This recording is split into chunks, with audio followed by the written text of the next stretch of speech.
Fantastic. Perfect. So I'm Okay. already sharing my screen. Can you see my screen? No, it just stopped right now. No, we'll I share see it in a you. bit, Amol. It just stopped right now, so we can just do the intro. Yeah, we see you, Yeah, okay. and we can see Greg. Okay. Yeah. So All right. I'll stop the share Cool. and So then maybe I you think we can can. put the I think we can spotlight on start. Greg.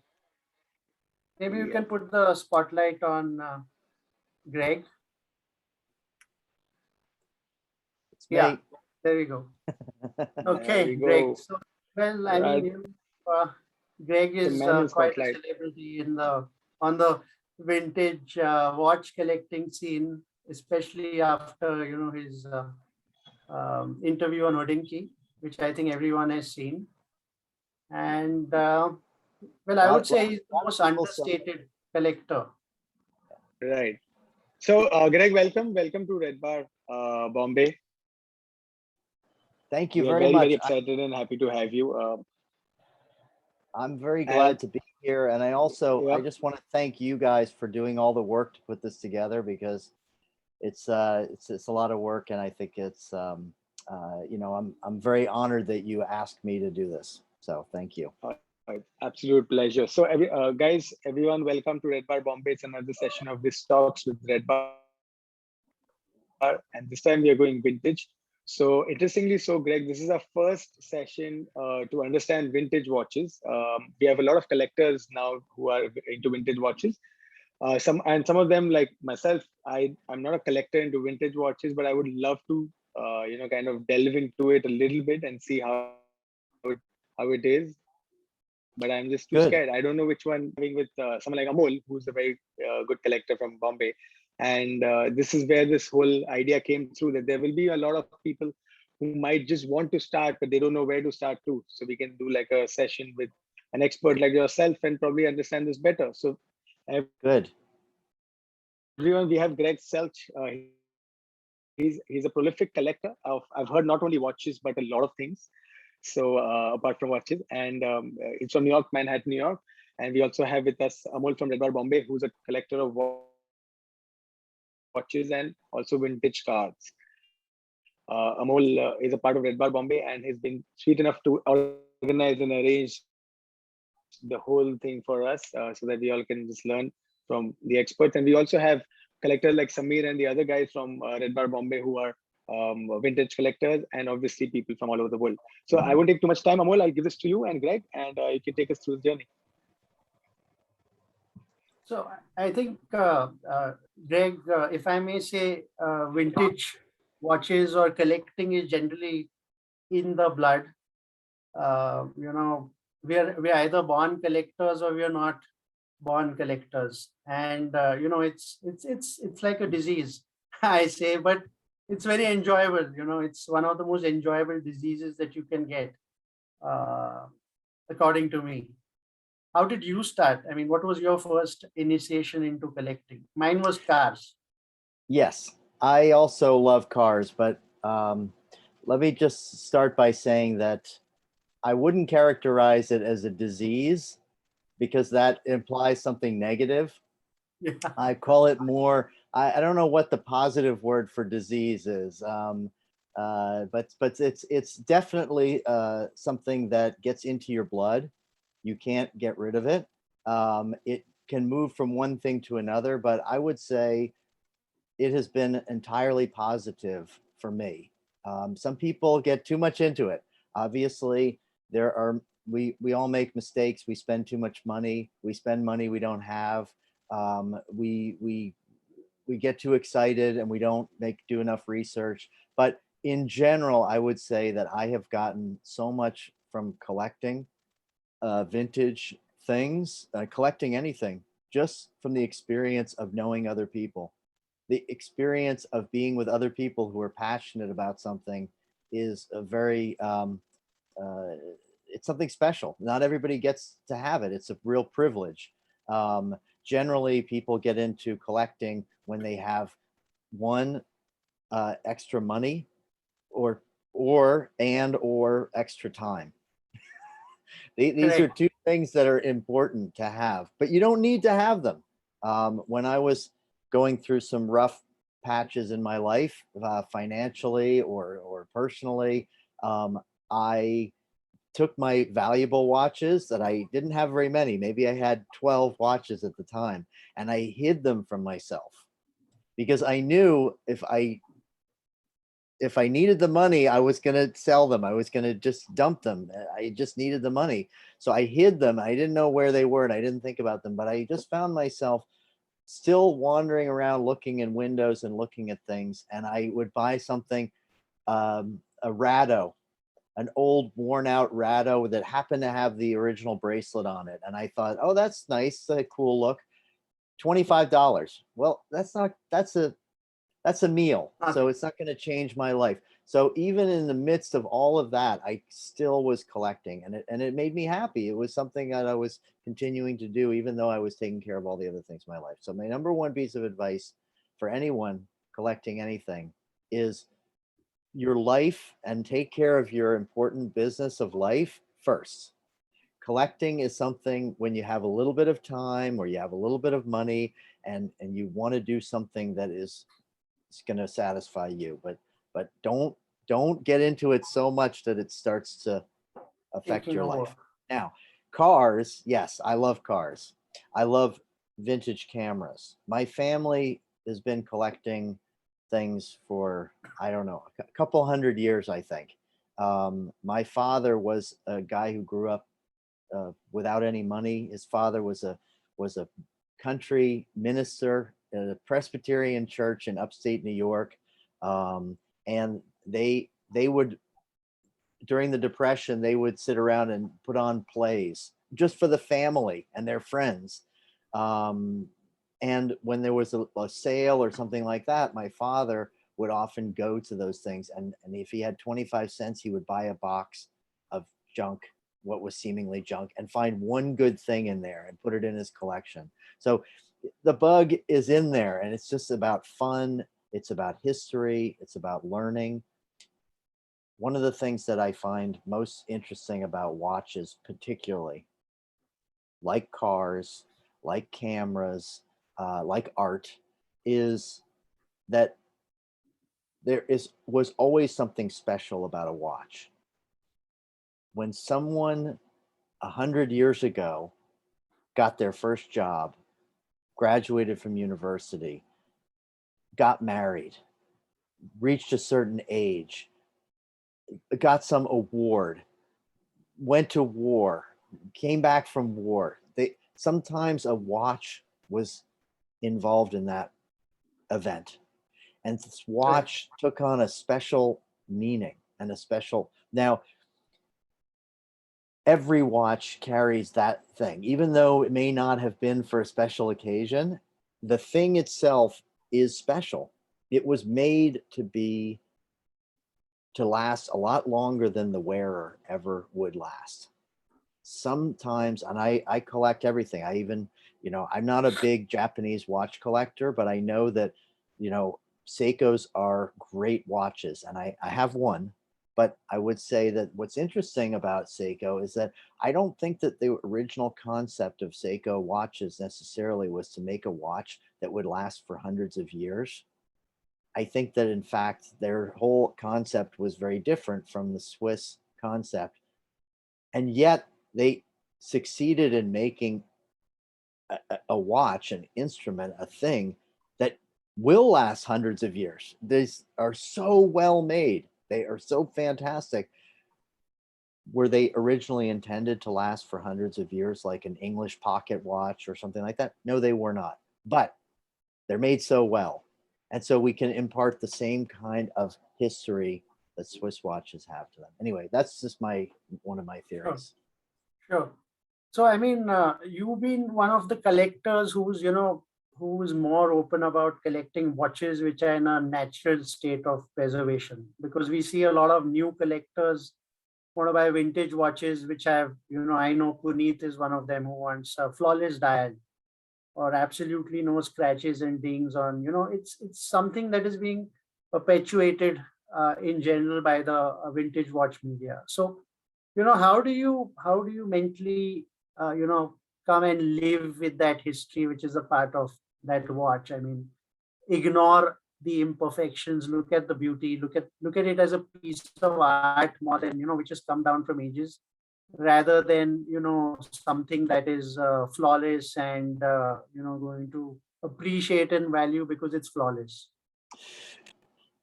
Well, you're right. Thank you. I definitely have been a prophet or a messenger of the message of vintage, patina, original, un I would say unrestored, if you like, not in a functional way. I don't think that there's any reason to have a watch, which is a tool. Just like I don't think there's any reason to have a car in a garage and the parts are in a box in the back seat. But that doesn't make sense to me. If you can make it run, make it run. If you intend to do it someday, then do it someday. But the idea of having a watch that is just in pieces in a box in a drawer doesn't have any, to me it has little appeal. On the Right. other hand, having a watch that functions as it was intended to as a watch, but looks like, I would say, I don't want to, I'll just go ahead and say my opinion, as it should, which is a watch that was worn on the wrist.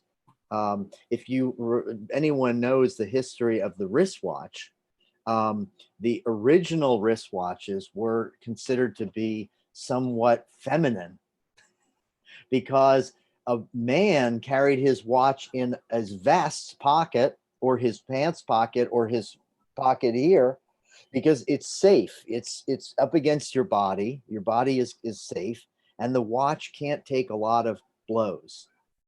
So if you put a wristwatch on, it's on the end of this long thing that's swinging around. If it's hot out, you don't have a shirt or a jacket to protect it. What if you go to war? You throw yourself into a ditch and your watch is going to go right into the mud. It's going to go into the dirt. It's going to break the thing. We talked about the reverso and how in India there was a polo player. He said, I keep breaking the crystal of my watch. I mean, first of all, how did the watch deal with the sweat anyway? I mean, really, we have to ask ourselves. It was kind of an interesting Well, idea. they were Maharajas, they didn't sweat. Yeah, and also, if you like, I would have to say that a polo ball being launched at full speed at a watch would do a lot more damage than break the crystal. I mean, the watch would be totally destroyed. But there was the idea. The idea was to make it safe, even though it's on your wrist and it's exposed. Because Right. normally, if you're not telling the time while you're playing polo, it's kind of interesting. But it would be better to maybe have a pocket watch, or maybe leave your watch with your wife or your children or something. But the truth is that having a watch exposed means that it's going to get some damage. The first time you get a watch, you put it on, you've already, I would say, devalued the watch by a significant amount. Why? Because of the market. It's the same with art. It's the same with a photograph that you take. Let's say a photograph that Ansel Adams took. Maybe he made 50 copies. And some of them are in paper. They've never seen air. Maybe they're, it's more of a Japanese style of collecting. Wrap it up in plastic. Don't open it. Don't open the original seals. You have it. That's enough. Once you open that thing up and you put it in a frame and you expose it, now you've taken value away. But if anybody is familiar with Chinese landscape paintings, the tradition of Chinese landscape paintings is one in which the provenance, this went for thousands of years, maybe tens of thousands of years, the person who had the picture or the drawing or the book or the poem would only show it to certain people. And when they showed it, the most interesting thing about it was not the drawing, not the image, although that was very good, was who saw it before you. And if somebody saw it or owned it even more. It came from the collection of the emperor or his brother or the minister. They would put their seal on the image. Where would they put the seal? On the side, on the back, so you don't see it? No, on the image. They put it right in the middle of the thing. Sometimes it's like a beautiful scene with birds and a mountain, and there's these seals right in the middle of the image. What it ruins the image because the history of the thing, who had it, this is what gives it a special value. Now, back to the market. Okay. Obviously, yes. So, Obviously, if you're talking about watches, perfect dials, NOS conditions, box and papers, these are all things that help to get better prices. They have nothing to do with the rarity of the watch. They have nothing to do, if you're a collector of old cars or cameras or art or anything like that, of course you would love to have a letter from the original owner saying, I want these special wheels on my car. I mean, that would be a great thing to have, but it really doesn't add a lot to the value of your car. A watch, on the other hand, if you're not sure that maybe this watch is like has some parts or something isn't right, now I want to see that the box is there, the receipt is there, and everything like this. And it's about the market. It's a different world. okay. So, I mean, what are your favorite brands? And, I know that you're a big fan of Universal, Geneve, and Movado, and, some of the underdog brands. You're not very much a Rolex guy. I know that. You I have have a you few have some Rolexes. good Rolexes. You have some good Rolexes. I've seen them, but I mean, you will be more very sympathetic to Favre Lubers. I see a Favre Luber tin sign behind you, Yes. and the underdog heroes of the watch world. Yeah. So, I mean, what's your advice? I mean, I know that there are discoveries to be made. You always said it that for the vintage watch collector, the journey of discovering a new brand or new history about a brand, the engagement should be as important as acquiring that piece. Yes. Well, I see my friend Bill Sohn is here joining in. Yeah. And one of the things that Bill and I think both agree on, and we talked about this, is sometimes you have to take a chance. You take a chance on something. You don't know if it's right or if it's wrong. Now, if it's something that is $20,000, that's too much of a risk for me to take. I'm not taking big risks. I'm not a billionaire, so $20,000 is too much of a risk. But on the other hand, if I know that a watch, like let's say a Zenith El Primero, let's say that's one I've never seen before. This happened to me once, actually. I was buying a watch. It was a Monaco, the square Monaco. And I was buying one. It was in rough condition, but the guy said, would you be interested in this Zenith El Primero that I have? I don't know anything about it. And I looked at it and it wasn't in the books that I knew. So I didn't know anything about it. And I thought to myself, well, it depends on the price. And he said, well, I'll sell it to you for this price. And I knew that that was the price of essentially the movement, the parts in the movement, the bracelet. Even if all I get were just the parts, it was a good deal. And I bought it. And then later I posted it because I'm not shy about posting things that I'm not sure about. It's very important, I think. Yeah. I posted it and people came back and said, that's one of the last El Primeros. It's rare. It's very undocumented. They made a couple hundred of them. They're very rare. And it was in perfect, complete condition. I didn't have to do anything to it. It even ran well for a 50-year-old watch. El Primeros are fantastic.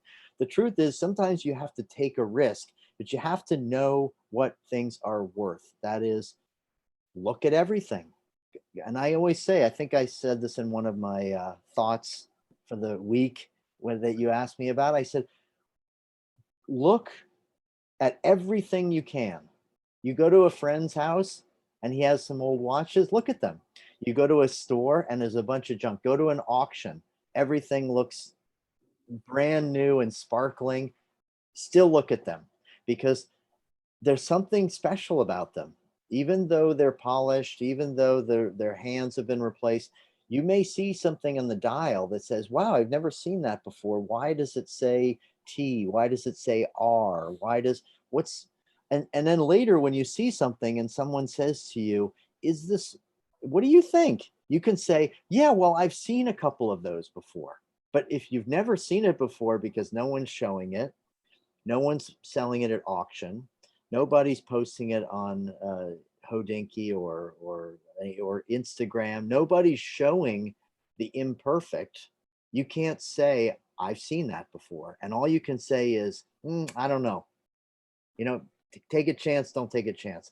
The key is you're much better off taking a calculated risk if you have seen a lot of things, a lot. So Luba is one of my favorites, and I know it's an Indian company, and that is to say very, I don't want to say popular, because India is like 3 times as big as the United States. I mean, it's a norm, 4 times as large as the United States. So popular in America is very small. Popular in India means like huge.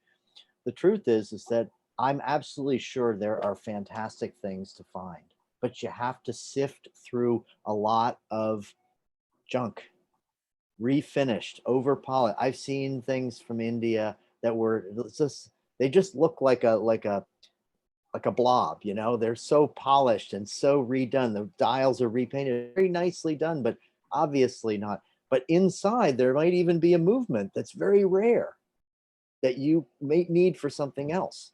So you have to really look and dig through everything. Okay. So, I mean, what's your advice to new collectors? You know, after this, we are going to get on to your favorite brand, Universal G. I'll put on the PowerPoint presentation, and we can, you know, look at some of the watches in your collection. But, Yes. you know, getting back to, you know, just a little bit of advice for the newbies. Should they focus on, you know, because, you know, you started collecting maybe 25 years ago. Yes. Me too, about 25 years ago. And, you know, watches cost nothing because there wasn't, you know, media hype. It was a very insular group of people who went into the junk stores and, you know, pawn shops and found out pieces, and, you know, they weren't expensive. Yes. It wasn't a global economy, you know. Yes. Today, watches are expensive. Good watches are expensive. So do you advise people, you know, get into a brand rather than get all over the place? I would say within every brand, there are models that are less desirable. And that's where I would start. Now, you and I both love Luba. I mean, you know, we collect them. We have a lot. If you want to collect some deep blues, some big diving watches, they're expensive, and there's a lot of things that are put together because they are worth more money. You end up with more put together things. I'm not going to say anything for or against it, because sometimes 2 put together watches make one complete watch. So don't just turn your nose up because it doesn't. Cars, you get a lot of cars with engine numbers and chassis numbers not matching anymore. So, Yes. you know, it's, Yeah. And the thing. so I would say, you know, you look at the higher end, the number one things. If you were looking at Zenith, you say, oh, I love El Primeros. Yeah. 5, 6, 10, 12, 15,000, $30,000. Don't start there. That's not a good idea. And don't start and think, oh, $4,000 will become $15,000. This is just a terrible way to start out, because if it doesn't do that, you're going to feel like disappointed. Now, if I got a watch that was for $4,000 that I knew was only made in 200 copies, and I would never have another chance to get one at that low price, I would be overjoyed. Another person spends that much money, and then it doesn't go up to $12,000 within a year. They're disappointed. I don't understand. It's just a matter of what you know about the watch and what you expect. Now, that being said, I think that there are amazing companies, and if you stick with quality, you doesn't matter what price level you start at. And you and I, we started a long time ago. When I started, Rolexes were still expensive. Yeah, they were expensive. You go in as, oh, there's an old Submariner. Why is that 3 times the price of an El Primero? Well, because people know about it and there's a good market for it. So they would always try to sell me the expensive things, right? And I'm looking behind them for the things that don't fit. That's like, I know, and I'm thinking, oh, that's interesting. Could I look at that stuff and say, oh, it doesn't have the right thing. It doesn't run. I'm going to fix it. Maybe I'm going to part it out. I'm going to melt it down. I said, no, let me look at that stuff. And I would buy these things for cheap. Now, I still see things for sale and I'm still buying watches. I'm sorry to say that I can't stop.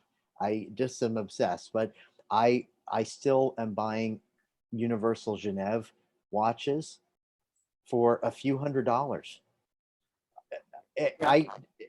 I know that Tricompaxes and Claptons and Ninas and all these things are worth a ton of money, but the fact is that a beautiful Zenith rare model that survived for almost 100 years in decent condition, that is beautiful, and you could wear it today, you could get it fixed and wear it forever, that thing could be sold for a few $100s.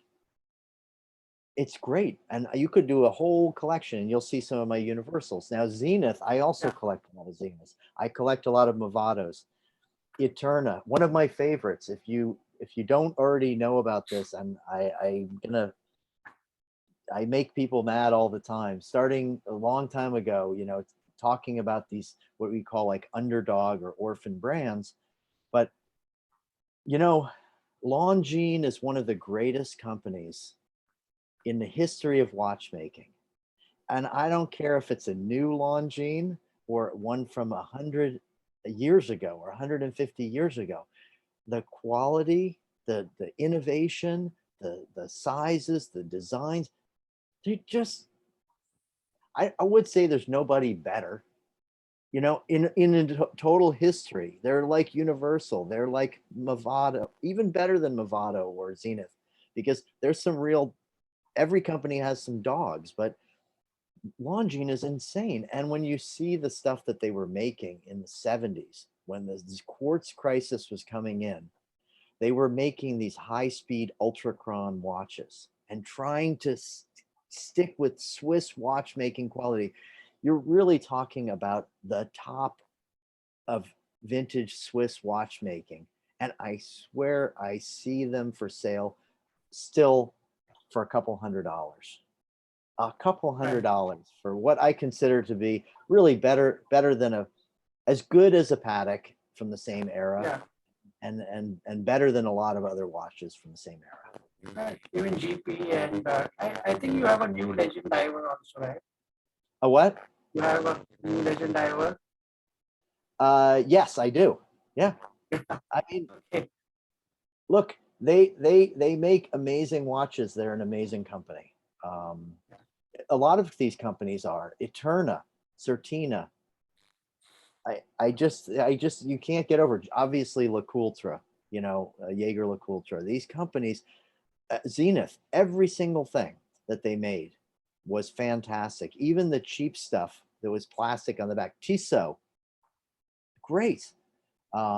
So that's where I would say to start with vintage people is look at the best brands and try to find the ones that people aren't looking at yet. They'll get there, my opinion. So somebody is put in a comment saying, "Have you heard about West End watches? Which were like distributors of many watch brands, including Longines in India. They had solid Taubert and fill cases and top beta movements, but essentially a Bosch watches which were kind of marketed in India, and so people are kind of Curious to know if you've heard about West End watches. I haven't heard about them, but that's the kind of place that I would go. Personally, I am very interested in American watches that were not put together by people, but put together in America because of import duties, which I'm sure is what you're talking about. Le Coultre, Wittnauer, Vacheron, Zenith, Universal, Movado, they all used movements that made in Switzerland and brought into America and then put into American cases. Sometimes they're much rarer Yeah, than but I think Americans, I lived in New York for about 4 years. I went to Pratt. And I've seen that, Americans really care about, an American piece of furniture, will be much more valued than a European piece of furniture. So Americans appreciate, what has gone through their factories and their workmen more than, say, European. That's my understanding. In some cases, you're right.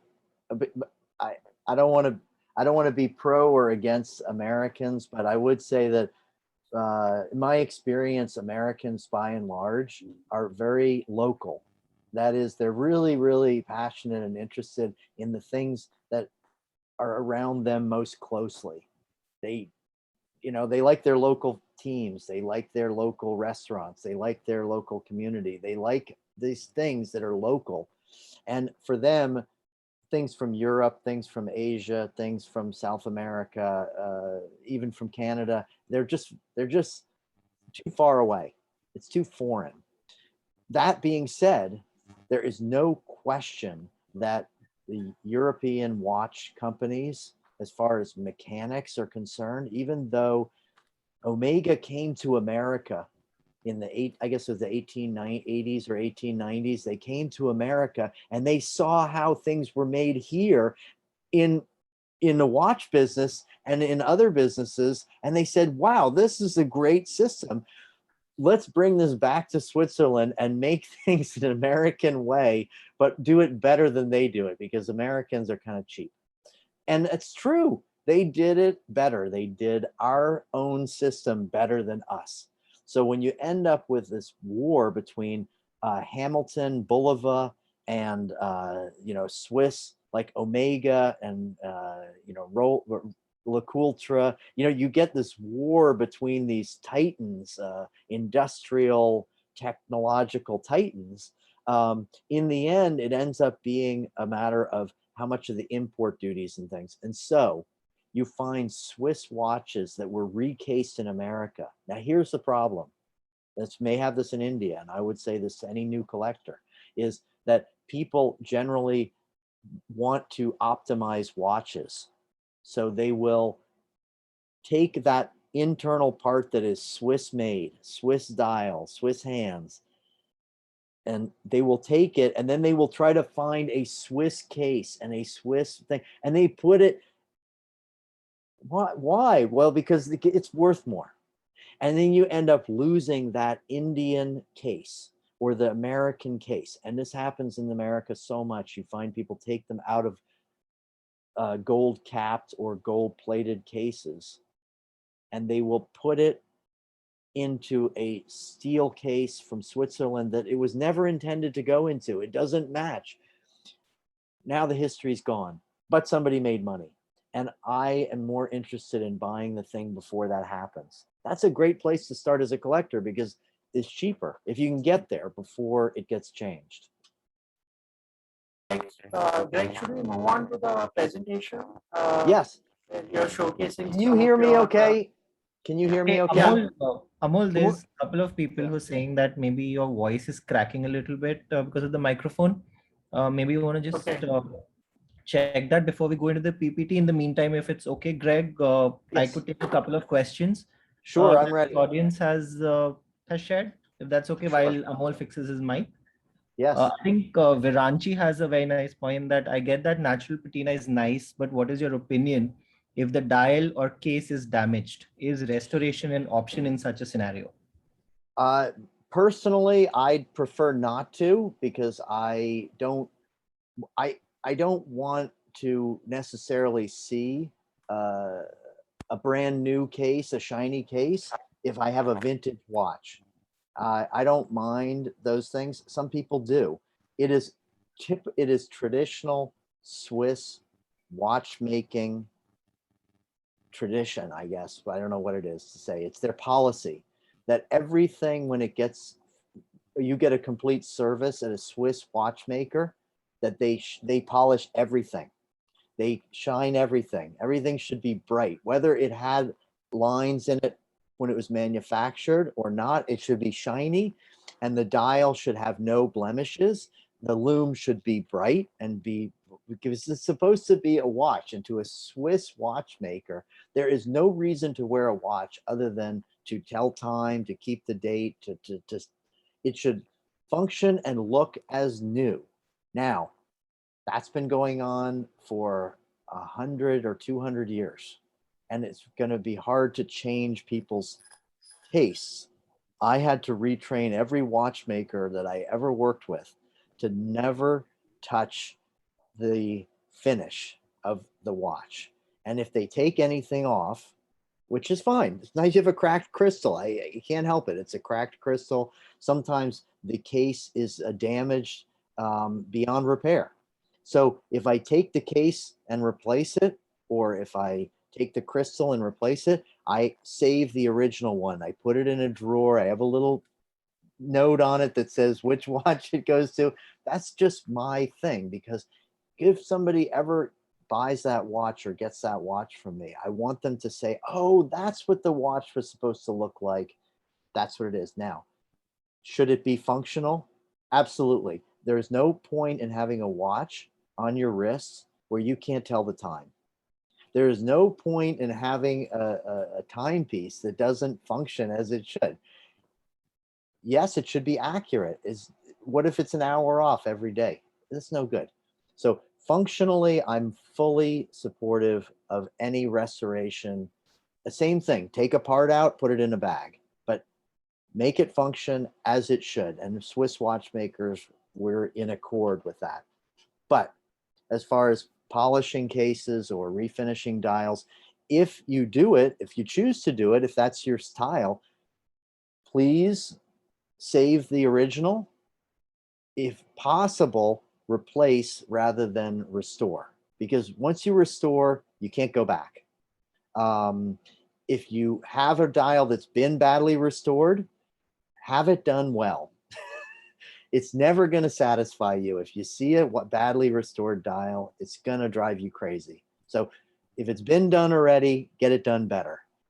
But be honest, always be honest. And it's a different taste for different people. Okay, so I think I may have an unstable internet connection. I don't know if you guys can hear me, but I'm going to present the screen now, Greg, and maybe you want to. Sure, I'm ready. You know.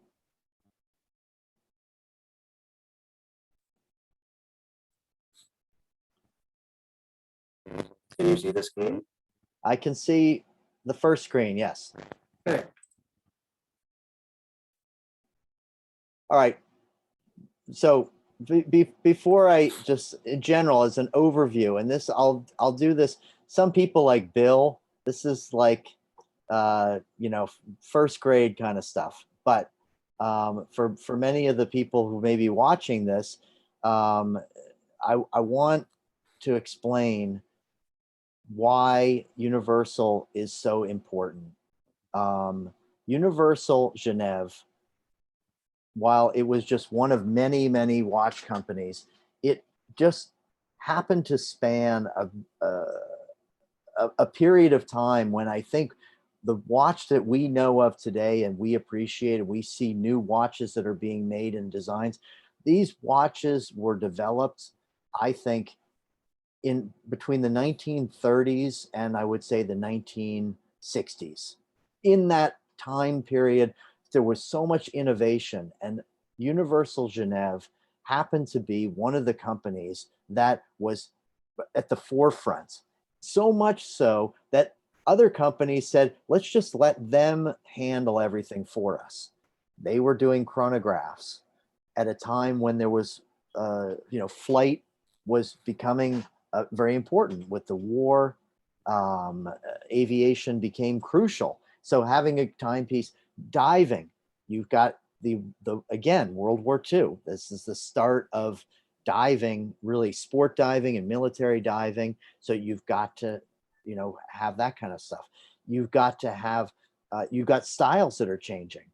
In the 1920s and 30s, it wasn't just the rich people who kept time. Now a guy working in a factory has to have a timepiece too. And because he was in the war and he was lucky enough to get a watch in World War One, probably a little teeny watch that was strapped onto his wrists. He now is relying on this watch, and he wants something that's going to be a little bit more durable and a little bit more reliable. So you've got a huge growing market, and you got one company in Switzerland that is just saying, like, we are going to come up with new stuff. We are going to create new designs. And the output was spectacular in its scope and its size too. And when we finally get to companies that we all know, everybody knows Patek Philippe as one of the great watchmakers of all time, certainly the 20th century. And to understand that their agent, Henry Stern, based in New York City, repped Universal Genève simultaneously with Patek Philippe in America, and that I think it's the grandson of that Henry Stern of New York is now the chairman of Patek Philippe in Switzerland. In other words, these companies, this was a company that was like way under the radar, even when it was created. It was off the radar for most people because it didn't have the name recognition, but it was doing everything for everyone. So the first thing is, if you're interested, and I hope you will be, is to get this book that's up here. This book called Universal Watch Genève by an Italian, Sala. It's really a great book. It has a lot of imperfections. It has a lot of things that I wish would go back and redo or rephotograph or add more, certainly add more. But one of the most valuable things in this book to me is the original pictures of the watches as they left the factory with their serial numbers. At the beginning of each chapter, he would use a page or two of a certain model and have the original, and you can look at them and say, oh, in fact, that case didn't always come with that dial. Those hands weren't always on. They put these watches together almost individually. So what does that mean for a collector? It means that there are always discoveries to be made. That means that there are always things that don't look like anything else, and yet they are real. They are important. Maybe they got their hands changed because the hands didn't work, and so they put a different one on, but that's actually correct because it was done 60 or 70 years ago. So let's go to the next slide. Okay, here's just 3 watches, very simple. They're big. These are 38 millimeter Universal Genève movements. Now, the one on the left, I think it's a Gobi Milano signed dial. It's fantastic. It is a great, and if you look at it, you say, wait a second, isn't that a chrome case? Yes, it is a chrome case. Why would a jeweler signed dial watch have a chrome case? Well, because this was the probably, I want to say the 1940s or 50s, early 50s, maybe earlier. One of the things about that time period was that the world had been through a war, and raw materials were very, very rare and expensive. They had used all the gold and all the aluminum and all the nickel and everything to make bullets and make weapons and make tanks and ships and engines, and all that stuff was like at the bottom of the ocean somewhere. I mean, it was a bad time. On the other hand, if you made a case out of a material that like brass, which didn't cost a lot of money, this case was probably made out of brass or bronze. This is a type of brass. You could put a plating on it, and the plating could be either thick or thin, and it would retain its shininess. So in actual fact, a steel watch would look very flat and hazy. We're not talking about the steel of the 1970s, like a Rolex, oyster case steel. We're talking about low grade steel that simply has a rust proof element to it because it has a high nickel content. So this watch would have been a higher end. The fact is that over the years, chromium plating, just like your fixtures in your bathroom, it gets worn off. It just wears off. It's a plating. So that's normal. So this was a super high-end watch, and yet it's chrome plated. Now, a lot of these watches get recased. Why? Because somebody knows that they can't ask a lot of money for something like that. So you're going to find it in the original condition. I have no qualms in wearing this watch. I got this for a very good price. The one in the middle, it's kind of weird. It doesn't have the usual sign case. It's actually what could be considered almost like a water weather resistant type of case. The whole watch is set into the front of the case, and the back is one piece with the lugs attached. This probably was made for some, South American market, or maybe India, some place where there was a lot more sweat maybe on your wrist. You don't want to have a case back, but it's a gold watch, and look at the beautiful lugs and the way they're doing. The one on the right is the same. It's gold plated. So what you find is these were all the highest end watches you could find, all different finishes, but big, and these watches are not that expensive. So for new collectors, you can find a lot of these things, but big size is nice. It's nice to have a big watch. If you can find a big gold watch, that's great, but it doesn't always match what you think. That one in the middle doesn't have a Universal Genève signed case, and yet there's no question in my mind that that was the intended case it was supposed to be put in. Nobody put it in there. But that's the way it is, and I'm happy to wear it. It's one of my favorite watches. Okay, can we look at the next slide, please? Okay, here's another. These are watches. A lot of people go crazy over these things, and me too. These are bumper movement.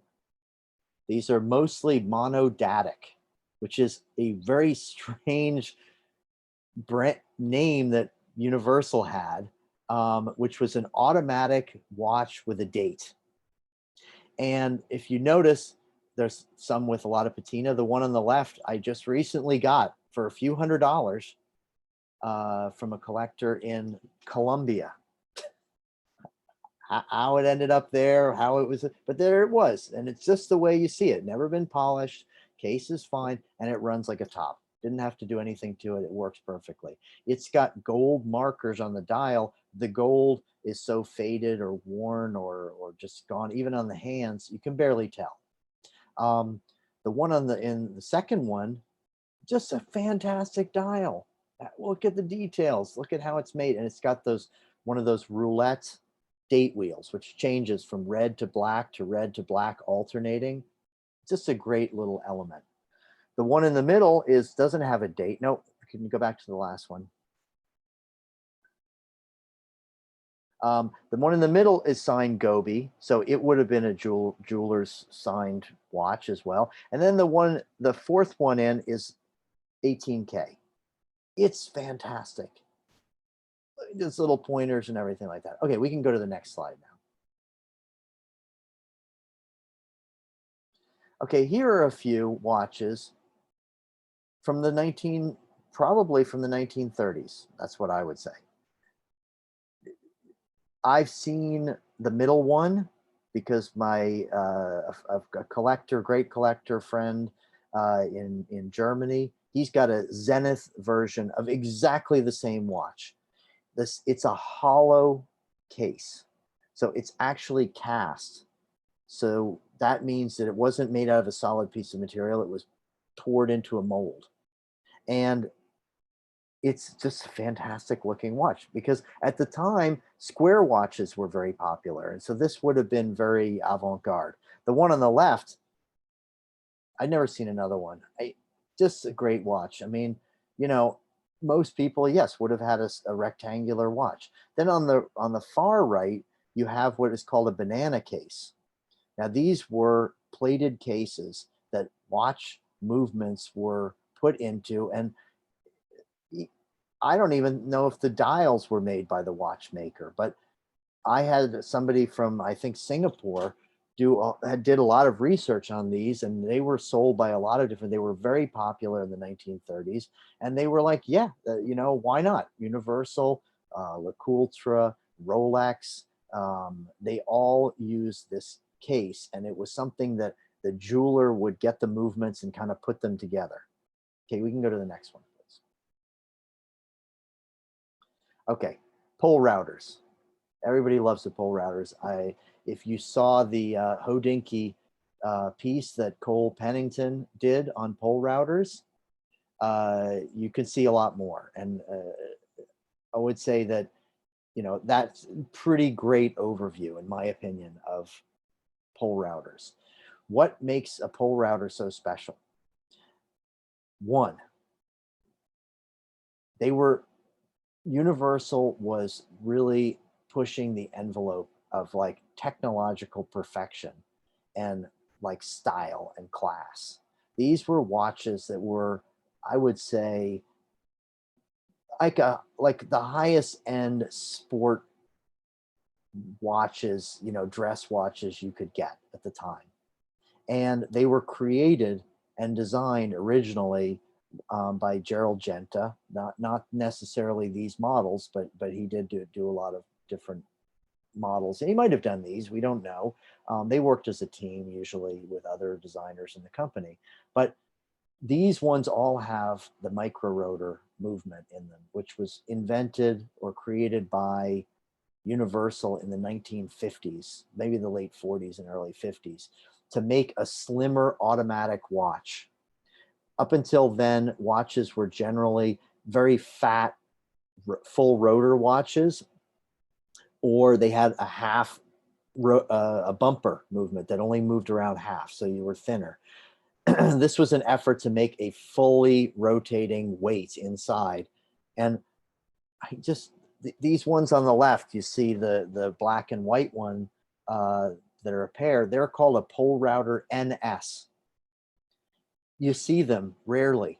They have crosshair dials. They have all kinds of details. Nobody really knows why they say NS. Maybe north-south because they have a crosshair. Nobody knows. The ones on the other side are later models, and the one on the crocodile or alligator strap is a 18K version of a sport watch. And whenever you see, in my opinion, an 18K version of a sport watch, that's something very special, because generally you wouldn't have a gold watch if you were wearing a sports watch. It's something that we accept now, but back in the 1950s, that would have been nuts. You're a car racing guy, you're a diving guy, you like to go, do gardening with your watch on. You're not going to wear a gold watch. But there were already people saying, hey, wouldn't it be cool if we did this in solid gold? Is kind of a show-off move. And on the right, you see it's a pull router, and it has its matching Gay Frere bracelet. Gay Frere was, and I think still is, the best bracelet design maker, manufacturer of the 20th century. And ultimately they were bought by Rolex, and it is part of the Rolex company as far as I know. But up until then, they made watch, and each brand had its own signature, and this one had the chain links. And sometimes you can find a lot about a watch by learning about the bracelets that they use. Here's another. Okay, we can go back. Go back to the that one. I'm not sorry. You can go forward one more. There.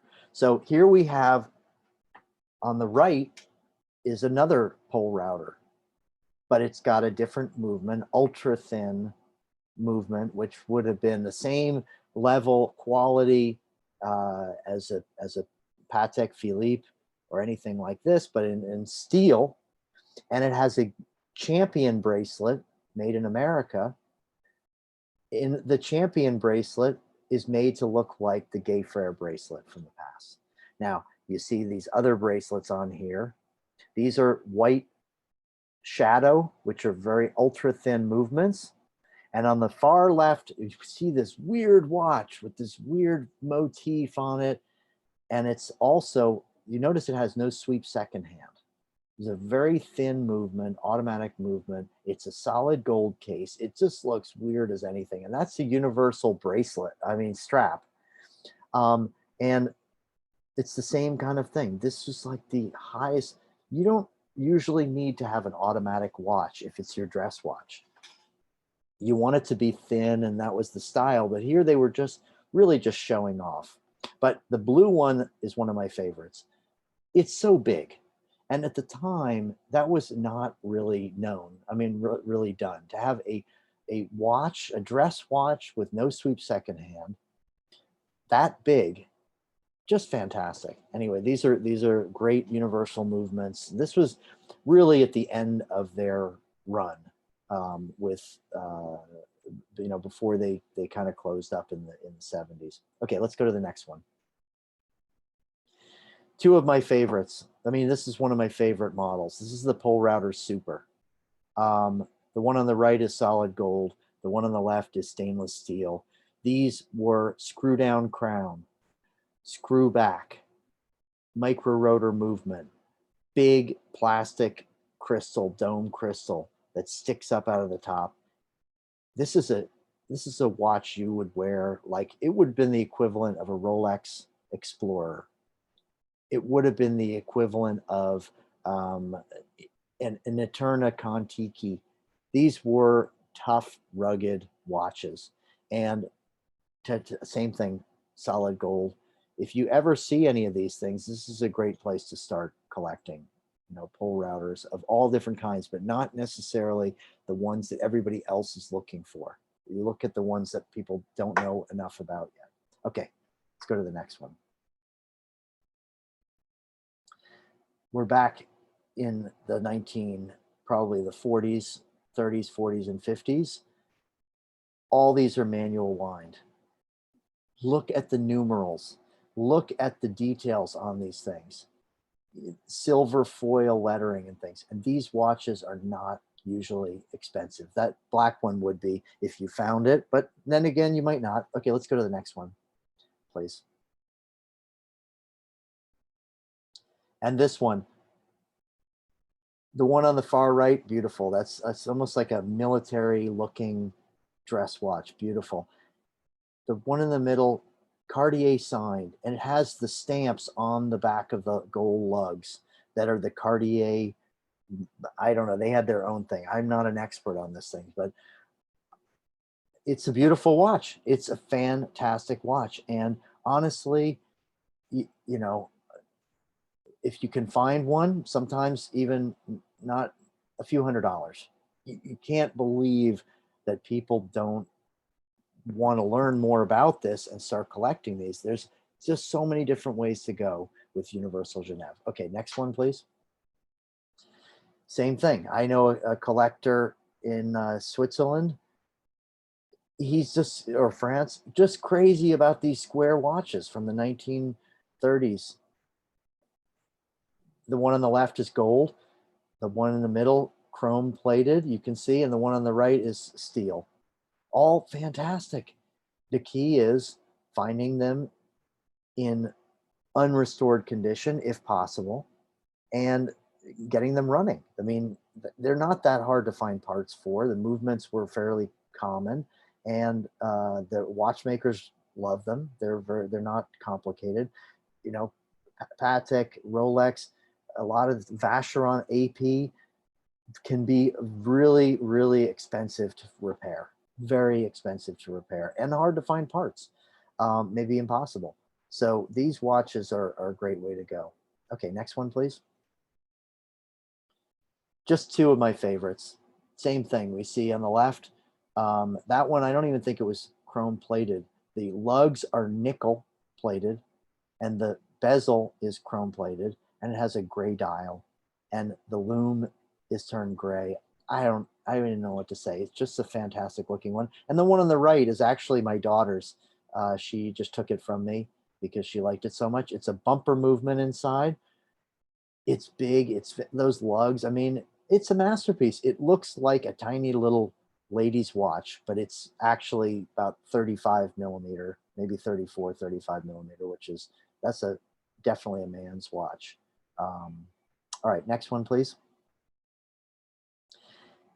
Same thing. These are actually, would have been men's dress watches because they're pretty big. The one on the left is gold. The one on the right is steel. They're made by different watch companies, watch case companies. The gold ones were cast. The steel ones were generally machined, run on a machine. So even though they look alike, even though the dials may even be the same dial maker, the hands might be the same hands, the movement might be the same movement, these are two totally different watches. And you compare this to what was being worn at the time, which would have been like a Cartier tank or something like that. These are spectacular.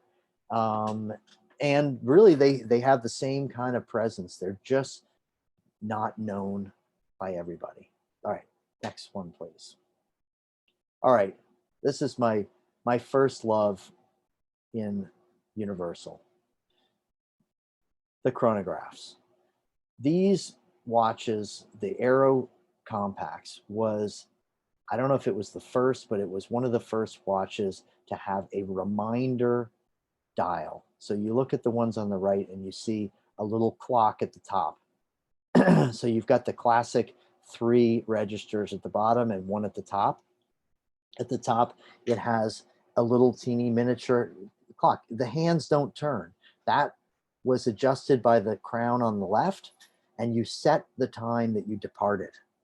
That would allow you to, at a glance, see how much time had elapsed since departure.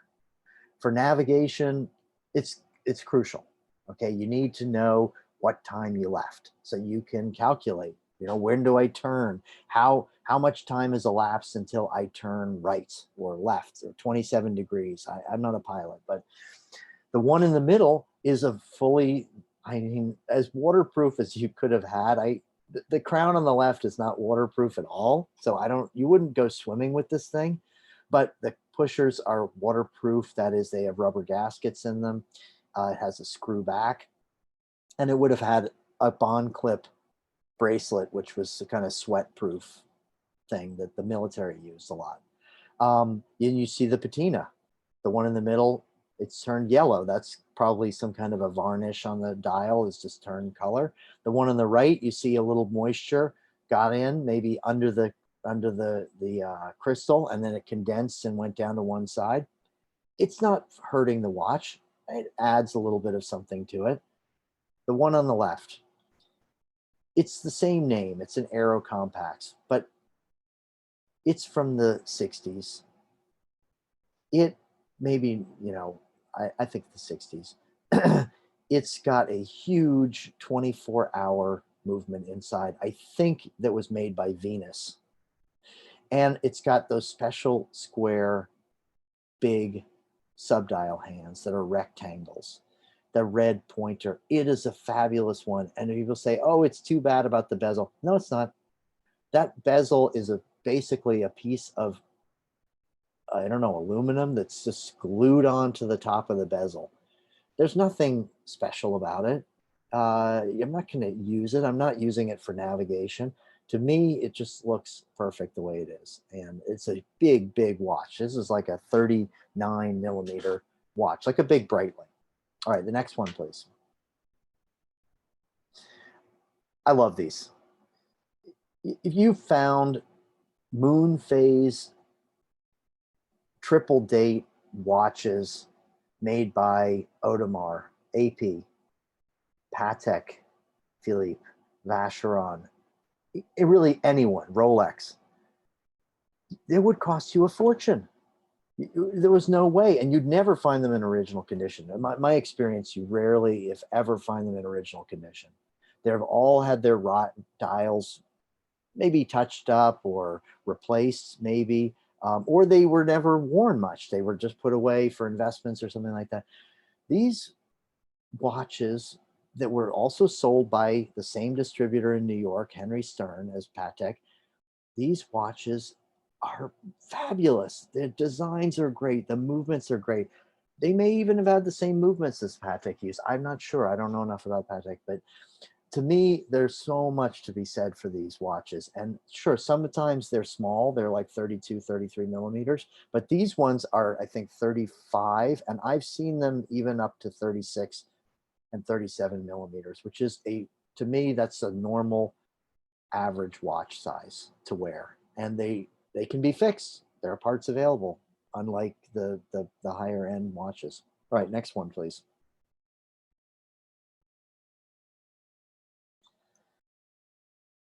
Yeah, that's kind of where it started for me, with branching out from the vintage chronographs, the pole router subs, divers. Yeah, if you ever see these in any condition, they are fantastic. They have a micro rotor movement. They are very thin. They are big. The one on the left has an asymmetrical case, so the crown screws into the case to protect it. It's great design. The space compacts up there on the right with the plastic pushers. Was theoretically they wanted it to be the watch that they took to space. I don't think that that's really true, but anyway, those pushers are ridiculous. To have rubber pushers on a watch is just a terrible idea. But it also has the same asymmetrical case as the pole router sub. And when you wear it and you look at it, it's so many graceful angles and everything. It has the Gayfrère bracelet, the pole router sub at the bottom with the rotating inner bezel. These are considered, sort of, I guess somebody somewhere wrote something about if the Polaris sub, the Polaris diver, the original big one with the rotating bezel and the alarm function, said if that's the king of vintage watches, then this model, the pole router sub by Universal Genève, is the prince. And I think that that's a fair assessment. The big eye. There was a time when nobody wanted these things. People thought Universal was a generic company that just put watches together to sell at airports. And when things would come up, people didn't know anything about them and they just sat there. There were white ones, there were black ones. I thought this was an amazing watch. It's an amazing watch. What's special about it? All the details, the dial, the special subdial that's bigger, the hands, the red crosshair, the everything. What's inside? Well, it's a Valjoux 23. It's an extremely common movement. You can find them. Almost everybody uses them. Valjoux, the Space Compacts uses the Valjoux 72. Very common. By this time, Universal had already sold their chronograph factory to Zenith. So Zenith was actually making chronographs, and they were making some of the movements even for Universal because they had all the parts and all the tooling and everything like that. Okay, let's go to the next one.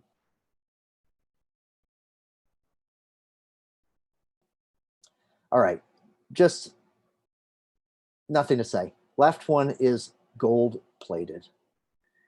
It's fantastic. Everything about it is great. You say, oh, it's a shame that it's, no, it's not. You can wear this thing. It's big. It's like 37, 36, 37, 38 millimeters. Wear it on the subway, wear it whatever you want. It's a gold plated watch. It is one of the greatest movements that it was ever designed. The one on the right, I just love the condition. I talk about vintage condition.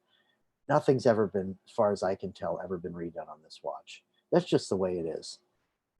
With the red and it looks, I mean, it almost looks like old notebook paper from a school or something like that. Anyway, next one, please. Okay. Everybody loves the Spillman case watches. Why? Well, they were the first watch company, I think, that really decided to make a waterproof watch. I mean, really, you could even go, you know, put your wrist in the water and it wouldn't get in there. These things had very good waterproofing on the crowns. They had a screw down back.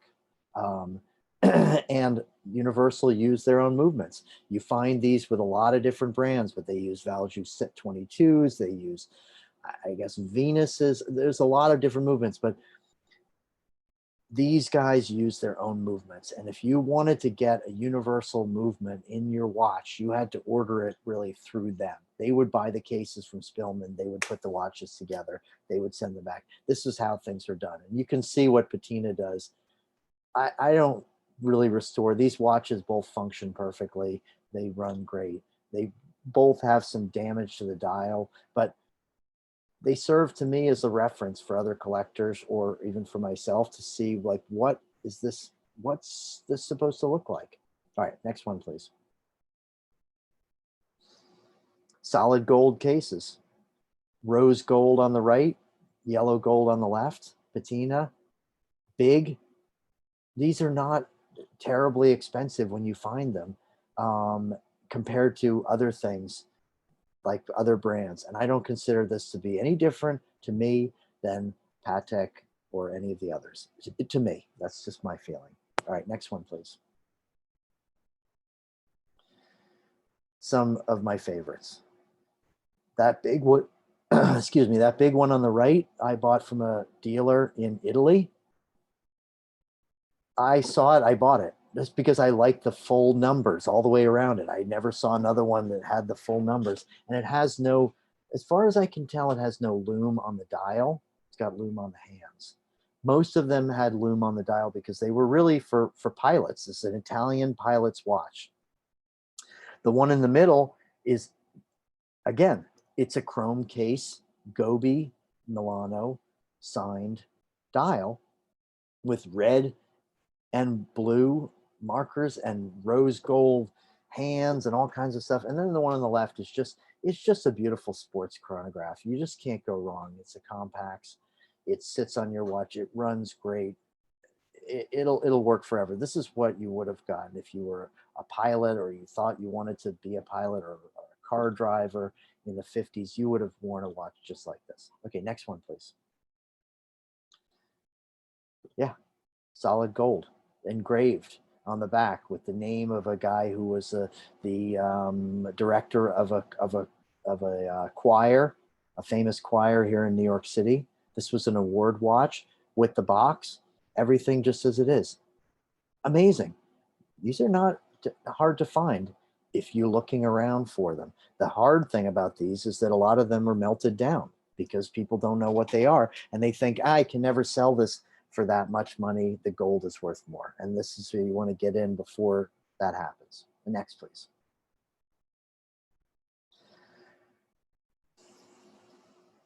Somebody just brought me this, a friend, a good friend. He said somebody was selling this and I knew it was something you wanted. So I bought it. You can give me the same amount of money for it that I paid for it. And I did. I don't think it's ever been worn. It's everything is right there. That's the value of relationships. The value of relationships in watch collecting is, you know, without, I don't know, there's no comparison. If you know people, if you're honest, if they trust you, if you're trusted, these things come. And I just love this thing. And it's not really my thing. I don't like perfect. I don't like things in a box. I don't really, just like a car that's never been driven doesn't have a great appeal to me. But as a collector, this is fantastic. It's a time capsule. If somebody who was really into it was more into this than me, yeah, I would trade. I would do all kinds of things because it's not really my thing. But I was so touched that somebody thought of me when they saw this and brought it to me. But I'm not a dealer. I'm a collector. So they knew that I would appreciate it, and I do. I really am. I'm touched. Okay, next one, please. Solid gold in its original box with Portuguese writing, the original receipt from 1943, I think. I bought this when I was on vacation with my family in Lisbon from Jose Saldana, who is not with us anymore. I didn't know him before I went there. I walked by his little booth in Lisbon. I saw some old Omegas. He loves Omegas. And I said, do you have any Universals? And he said, I have something really special. And that, for me, that was my souvenir. That's my whole trip. I only bought one thing when I was in Lisbon. I mean, I had a great time. I loved it. My family was with me. We had a great time. I don't know what to say. If this were a Patek, yeah, it would.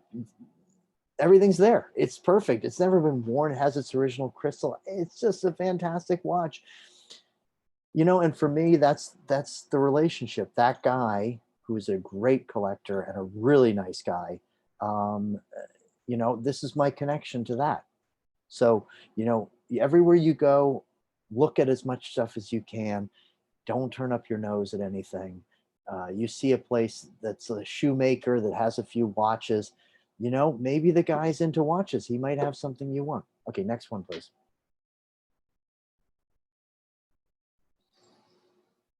Again, what's special? This one is a universal Genève chronograph. Big, the numbers, everything, the gold case. The case maker is fantastic. There are people who are into all aspects of this watch.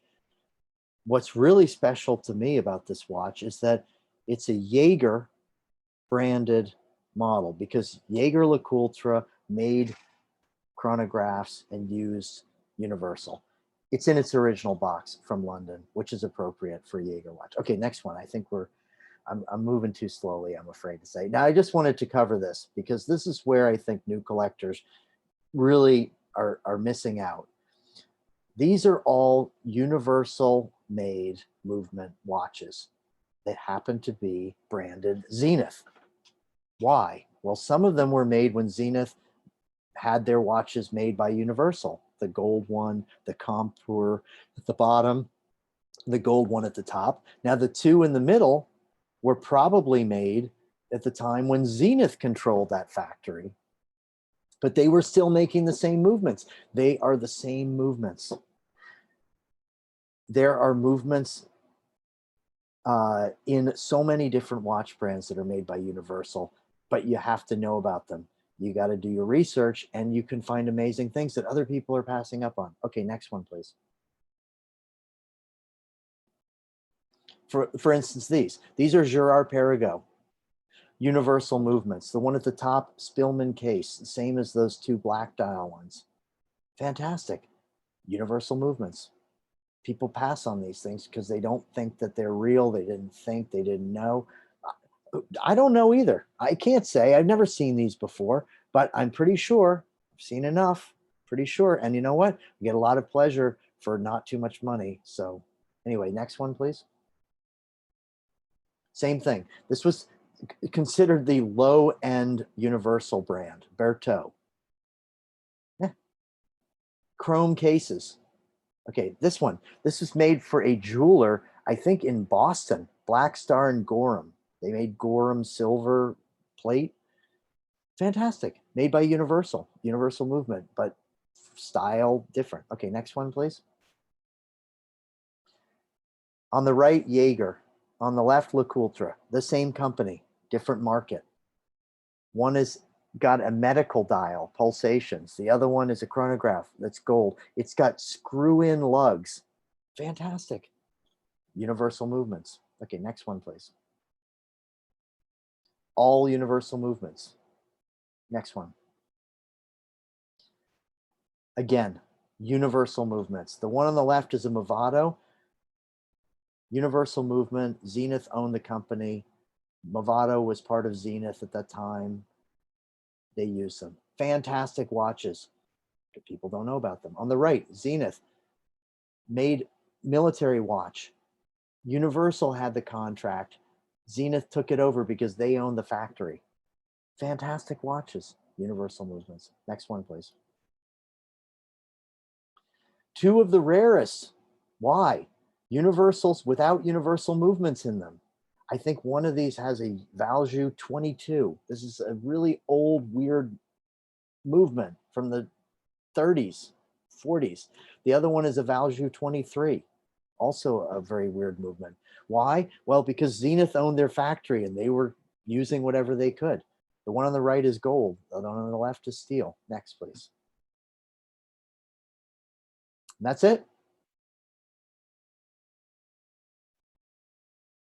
Did I make it? Yes, that was, I think, amazing, Greg. And I think there are a lot of questions. Okay, listen, I'm ready to take the questions. I don't know how long we're allowed to do this for. Greg, I think we had about 1.5 hours scheduled. So if it is okay, maybe Yeah, we let's go. by another 15-20 minutes. Absolutely. I'm ready to go. I was afraid that we were going to cut off in an hour, so I wanted to make sure I got Brilliant. through it. Thank you so much. No, I think thank you so much for the presentation. I think for a lot of us who are just thinking about getting into vintage pieces, this was Yes. really enlightening.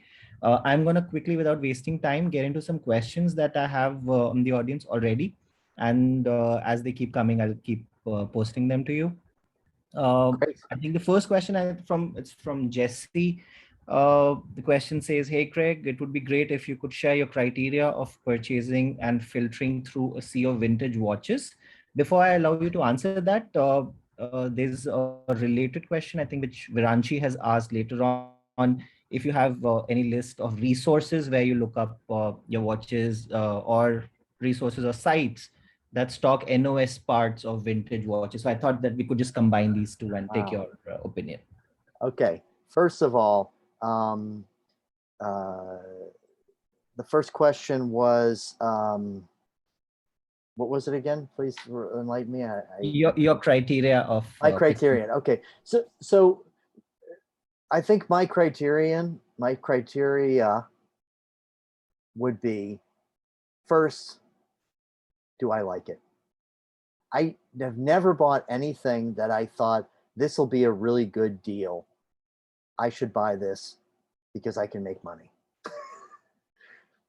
That sometimes is the case. Sometimes you should buy something but if you buy something that you really like, that also happens to be a good deal and you can make a lot of money, if it turns out that that the market changes and nobody else feels the same way you do, you still get the pleasure of having the watch.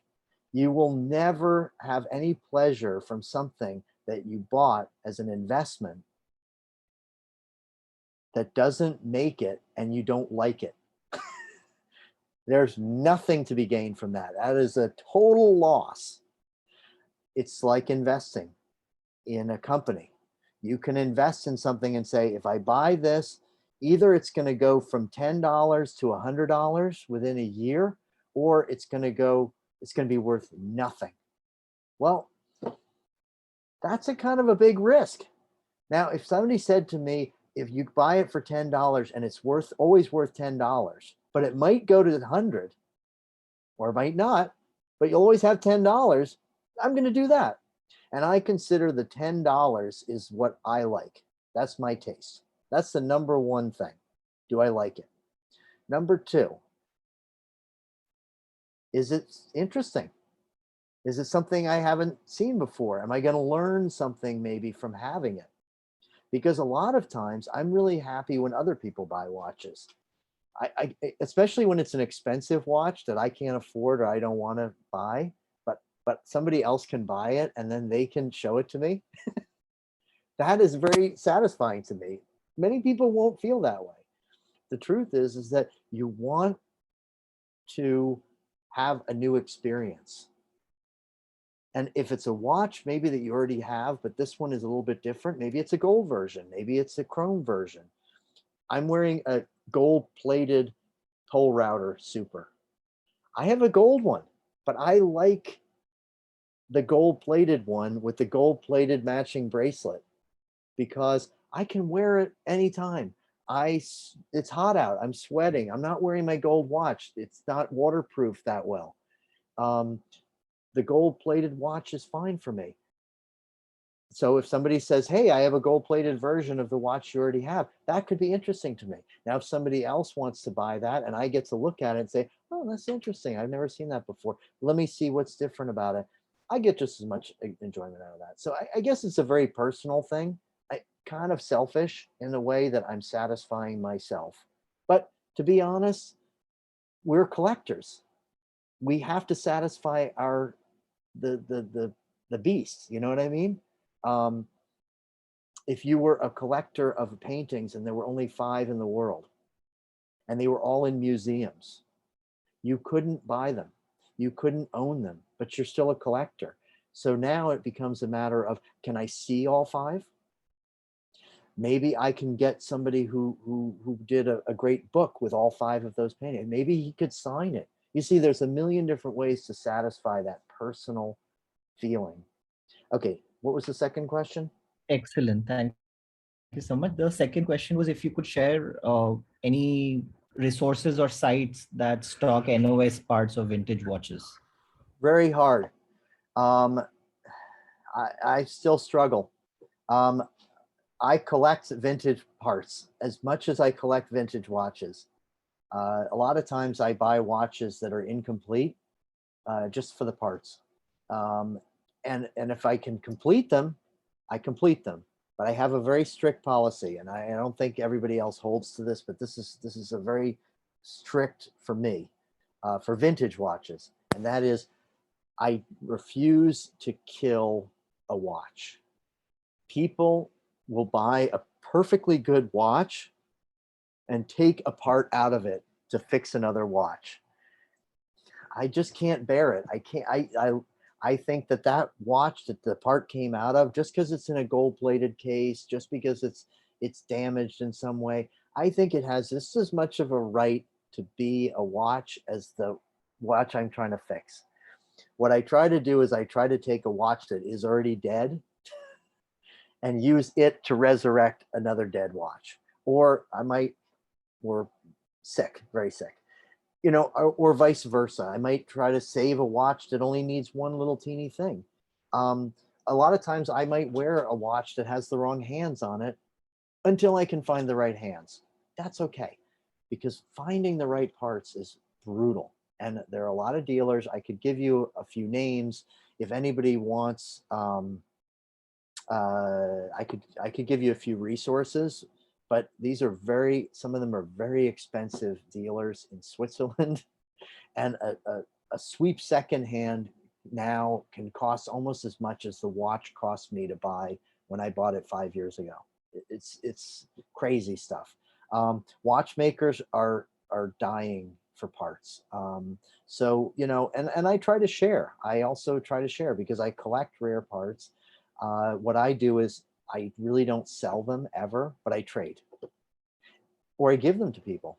If it's somebody that I've dealt with before, I just give them a part. I have 3 bezels. I just give them one. I expect them to not beat me up if I want something that they have, you know? And I've had a few people who've done that to me. It doesn't go well, you know what I mean? So we try to create a community where we're fair with each other. I don't want anybody to take advantage of me, and I'm not trying to take advantage of anybody else. That's the relationship part of it. Okay, what was the third one? Interesting. And the next question is from Patta, where he's asked that are there any checks to follow, particularly on Seamaster vintages?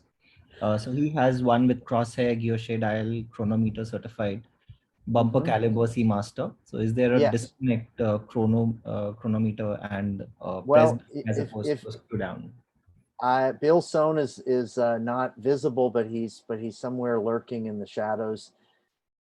Omega forums, yeah, but you know, remember there are a lot of sharks out there. So when you go to one of these forums, any forum, when you go out into that world, understand that you are not always among friends. Let's just say that out of every 10 people, there's going to be 1 or 2 people who are trying to get something going. They can beat you up to get what you have. They can say things that are right, that are wrong. They can do all kinds of things to mess people up because they want to control the thing, or they want to control the market, or they want to control, you know, the history. That's business. They're business people. Okay. And it's going to be out there. That being said, you got to go out there and learn as much as you can. They call them, like, I guess, lurkers, people who lurk on the forums. You're seeing what other people are showing. You're seeing who you can trust. You will find out very soon. But Bill is one of the greatest, most honest and trustworthy people, and knowledgeable. And if you ask him to, my experience, he's been so gracious with me and other people. He will take you under his wing and help you to navigate this world. That's why he's a moderator. They have moderators for that purpose. There's another on the Military Watch, MWR. I know one of the moderators from that forum, and she is a great woman, very honest, very scrupulous. And if you get on there, you get help from the moderators. Ask for them to guide you, put you in touch with people that they can trust, because they've seen it all. And that's part of why they're doing their job, is because they're tougher than the rest of us. I don't spend too much time on the forums because I'm a softie, you know what I mean? I'm a sensitive guy, right, Bill? Yeah, that's true, Greg. But if anybody does have questions on, I mean, my Ballywick is actually my first favorite watch was vintage Seamaster bumper chronometers. And I've been collecting Omegas for over 30 years. And I am a moderator over at Omega Forums. You can get a hold of me here through this chat or Instagram or through Greg. And I'm going to sign off again because this is Greg's show, not mine. All right. Thanks, Bill. Thank you All so right. much, Bill, and thank you, Greg, for introducing us to Bill through this. I'm sure Patta could get in touch with him for the question. I think I'll just take 2 more questions because we are really running short on time. Gautam has a question. Maybe Arpit will get Bill on one of the chats. Absolutely, absolutely. Right, Greg? Yes, absolutely. Right. So, so the question from Gautam is knowing a watchmaker a prerequisite for getting into vintage watches? You should have a watchmaker, or even a few watchmakers that you can trust, because as soon as you buy that watch from somebody who doesn't know what they're doing, they could be a Rolex dealer, right? And they happen to have a Movado, right? That you're really interested, but you don't know much about it. You've done your research, you did the best you could, but it's not running. You don't know how much it's going to cost to get into it. You would want to take that to your watchmaker.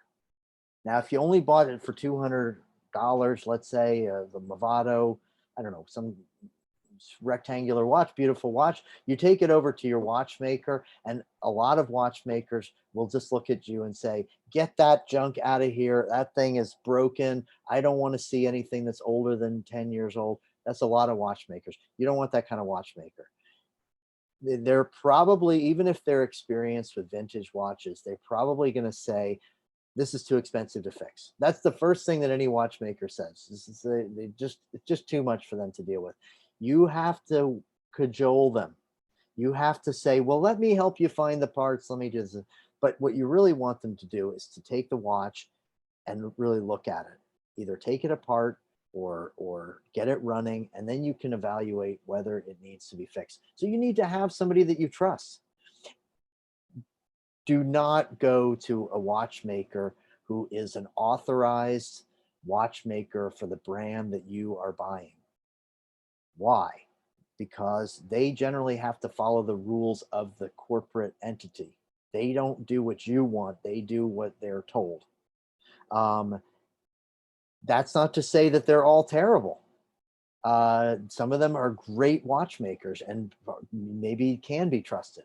But a lot of times they will say to you, leave me the watch, I'll take care of it. Come back in 2 months and I'll give you a bill. And the thing went to Switzerland, it's polished, everything's changed, all your parts are gone, it's done, you're finished. So you need to have somebody you trust. How are you going to find that person? Well, sometimes it's somebody who used to work for one of those companies. Now they're on their own. Bill, Omega Forums. Yeah. You know, Greg, yes.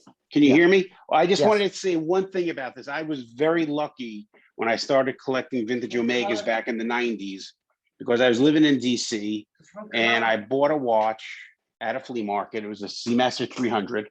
And the funny thing was, I just moved down there and I was asking to look for a watchmaker, and I wound up finding the watchmaker who used to be the authorized service center for Omega in the 60s, 70s, and 80s and 90s. Yes. And it was like the perfect storm for me.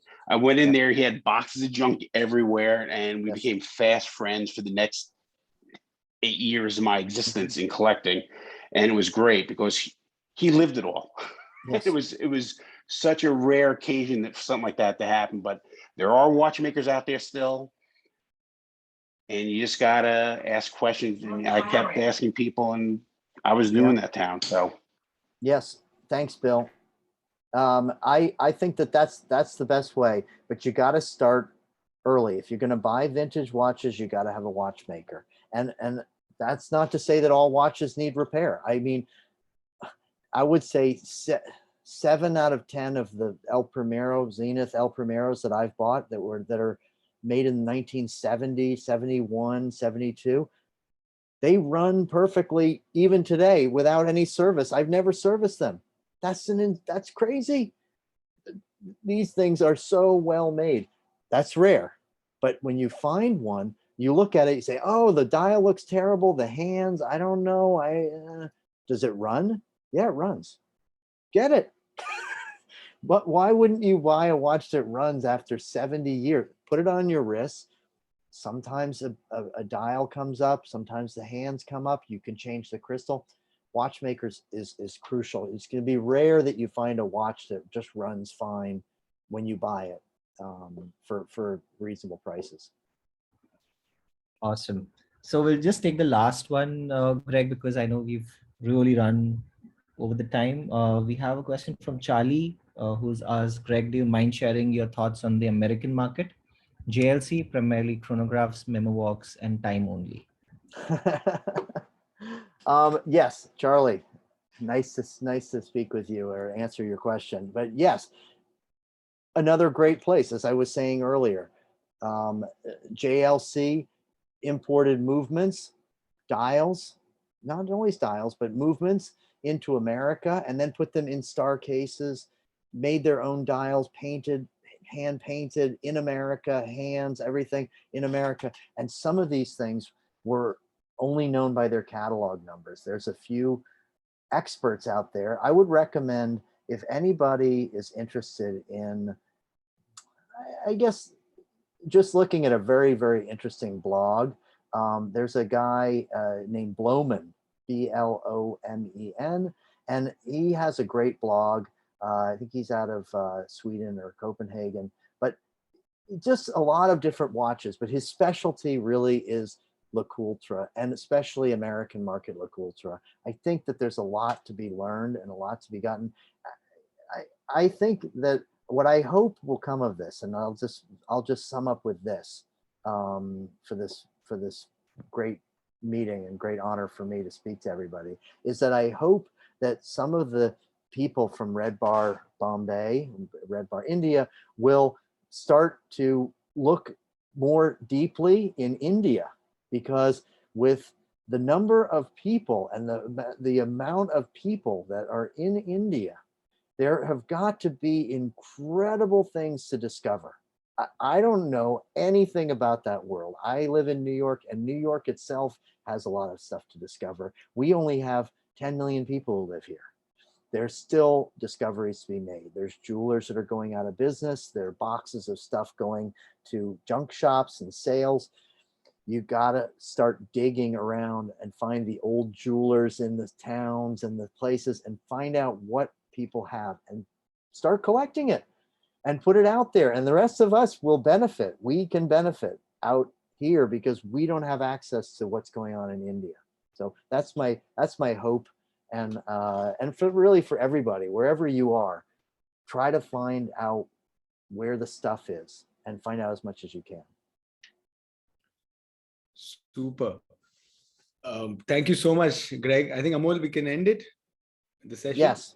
Yeah, I think this is a non-ending discussion, Greg. We can go on for hours, but yeah, I think it's Saturday night, and I think it's the weekend for the New Yorkers too. With things getting better, I think people are getting out. Yes. So I think Everything- we should, Greg, we should meet again. Maybe look at another watch brand. Maybe talk about more of Indian watches. It would be my pleasure. And yes, I would love to talk about Favre Luba. You know that, Yeah, right? we should do that. Yeah, we should do that.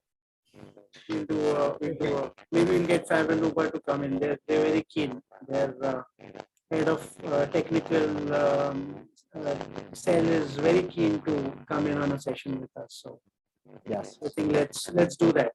All right.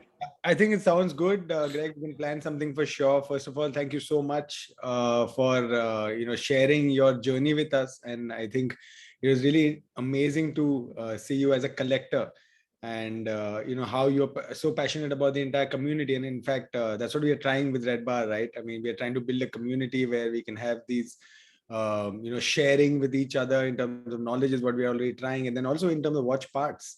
So that's a very interesting thing which you shared, that the entire community together actually grows and helps each other, and like how Bill mentioned. So it's amazing to know that, and fantastic collection of the watches which you have just showed right now. Very nice, and it was just a complete honor and pleasure for all of us to have you on our platform and discuss this with you. I think all of us have found a friend in you, and so have you and us. Feel free to reach out for anything related to India, and you have Amol, who's one of the leading collectors of Favre Luba, I would say. And yes, we will take note of this, that India is huge. We have a lot of stories here too. And we'll be happy to explore that with you. So we can plan something, some new session. As Great, I'm coming. Yeah. I'm coming. For sure. All right. Thank you everyone for joining in. It's Thank really you. late in Bombay now. So I think Amol needs to get back to his drink again. Okay. Saturday night for it. All right. Thank you very much. Take it easy, everybody. Yeah. Bye-bye. Bye.